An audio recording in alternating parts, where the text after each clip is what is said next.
Shauna, I don't know if you're going to like this question, but I don't know if anybody in the country has a 4-game stretch to end the year like you guys do, and it's a hell of an opportunity for your group. I go back to Jen's press conference after the Ohio State game. We still have a lot to play for. It's kind of an innocuous quote, but she couldn't be more right.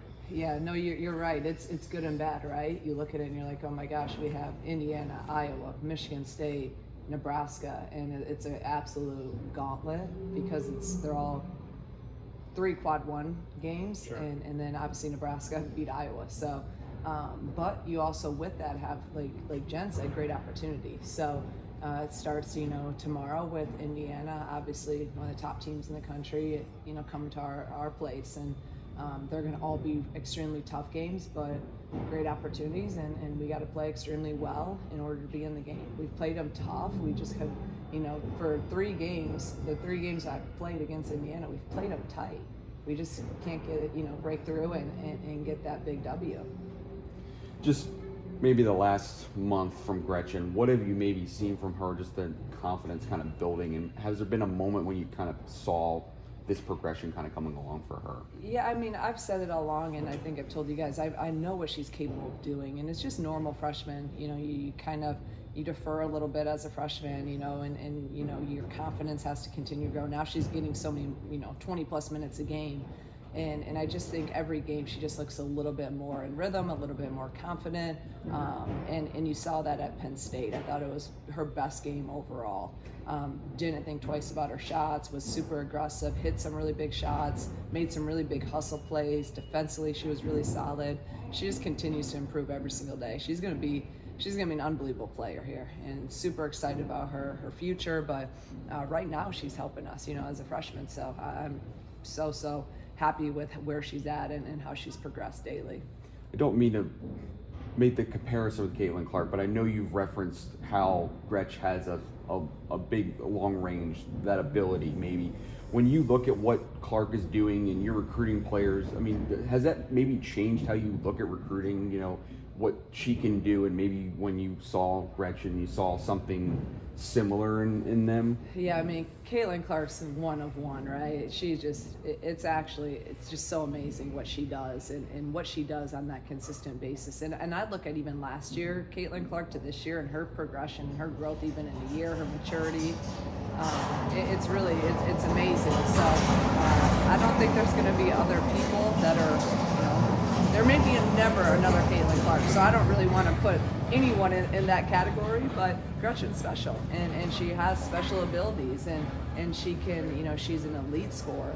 She has great range, and I think we're only seeing the surface of it. I just think once, you're a sophomore, junior, senior, and you have that, like, this is my team, this is what I need to do, I think she's going to have just a whole nother level of that scoring mindset. And I keep telling her to have that now. I don't care if you're a freshman.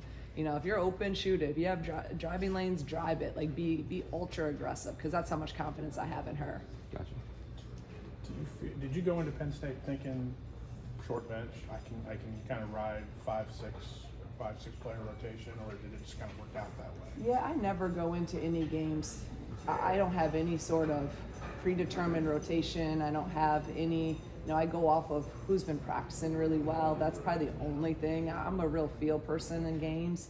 Obviously, we play our main 5-6 a lot, Sure. And it's just what we do. And obviously Gretchen's in that rotation now. And then from the 4 spot, I really had liked how Shea had been practicing. So she, got those minutes, and I thought she did. I know it was only 4 or 5 minutes, but I thought she was really, really solid in them. And yeah, I want a deeper, rotation, but right now it's what we got, and it's working. And it's just, Penn State plays 10 kids, and sometimes I think you can get out of a rhythm that way. Our kids kind of go through the ups and the downs of it, but it's just where we're at right now. The reason I asked was I look at somebody like a Bren or a Cam and go, I remember last year what Sam Dewey was able to do for you late in the year, especially when you were going through all those injuries. There's going to be a point, especially during this 4-game stretch, you're going to need somebody like that. Yeah, we are, and that's where I thought for the 2 days leading up to Penn State in our practices, it was the best our 1 through 14 had been collectively. I thought it was our best practices of everyone was locked in, and to me, like with the guys that are still continuing to try to get more minutes, practice is what is just key.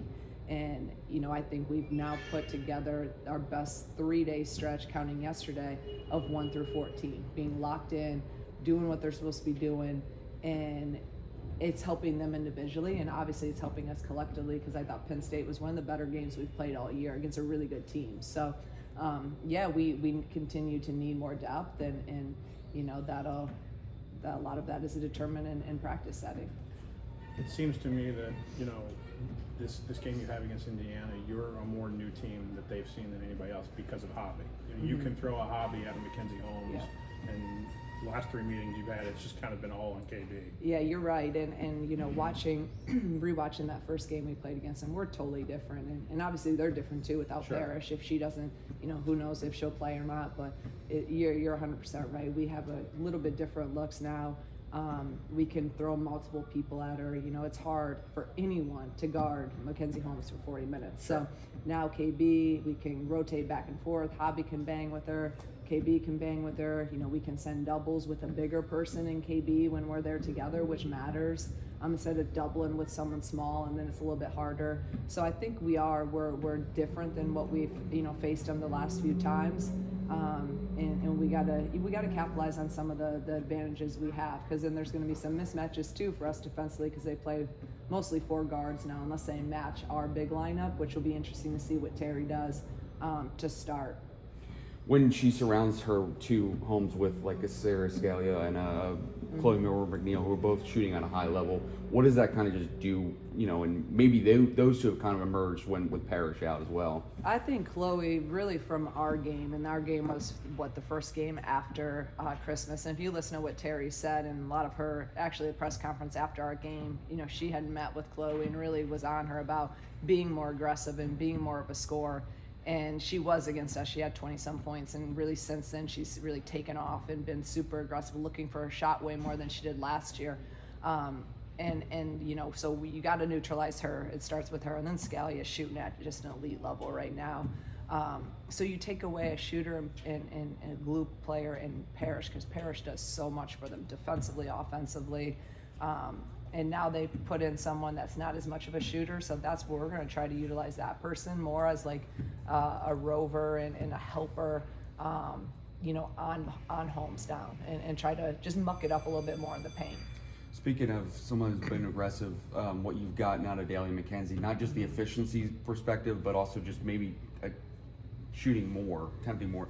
Has that been a conversation you had with her, or is that just maybe just from confidence that she's taking more shots? I think a little bit of both. I'm constantly telling her I want her to get downhill as much as possible. So I'm more, even in Penn State, she took a couple jumpers. I'm like, drive it. I know that we can get to the rim on them. And she finished at an elite level against Penn State. Only missed a couple shots and had some and one. She's really utilized her strength. So that's where I really want her to her 15-foot jumpers, I'm good with. She's been hitting those. But just continuing to drive and have that downhill aggressive mindset to get to the rim and finish at the rim. And she's been doing that. But the biggest thing and you guys know I've said it so many times, the biggest thing with her is how she's been defended. I mean, she neutralized Owusu, and that's hard to do. Ashley Owusu's a bucket, and Adalia really locked in. She had to go through her chest on everything. It was one of the better defensive performances I've seen from Dal in her career here. We know KB was sick last week. Health-wise, are you guys pretty good to go as you enter this last month? No, right now, knock on wood, we're good, and I told KB right after the game, it was great to have you back 100%. I mean, it was, it's part of the game, but we needed her in that Maryland game, and God, she fought like crazy. She wanted to play, but when you don't practice for 2 days and you're as sick as she was, it shows the toughness that she has to even try to attempt to play that game. But you could see she wasn't her normal self, and then it was great to have her back. But right now, everyone's, you know, you never know. It's day to day. There's so much stuff going around, but we're feeling good right now. Shauna, it seems like Kendall's been so consistent for you guys, literally start to finish all year. Like, what's behind? Like, how does she achieve that consistency, whether it's in her play or just the totality of her? I just think that's who she is as a person, you know, and everything that she does, it's consistent. Every day, you know, she brings it and she works, and there's standards to what she does. And that is, you know, you don't see that a lot anymore, you know, just of attacking every day in terms of your attitude, your effort, your being a great teammate, your communication. She's just consistent. And you know, I know we talk all the time about being an everyday woman, and like that's who she is. So you see it in the play, you see it her off the court, and she's just a special player. She's a special person. And I say it, I don't take her for granted 1 second.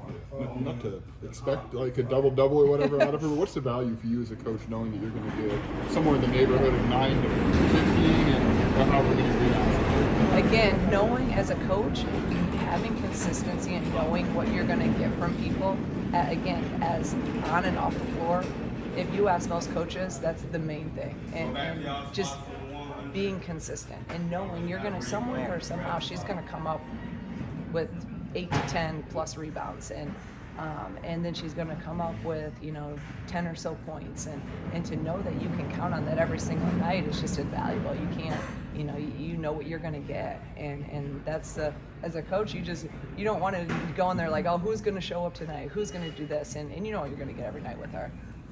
Thanks, Shauna. Thank you guys.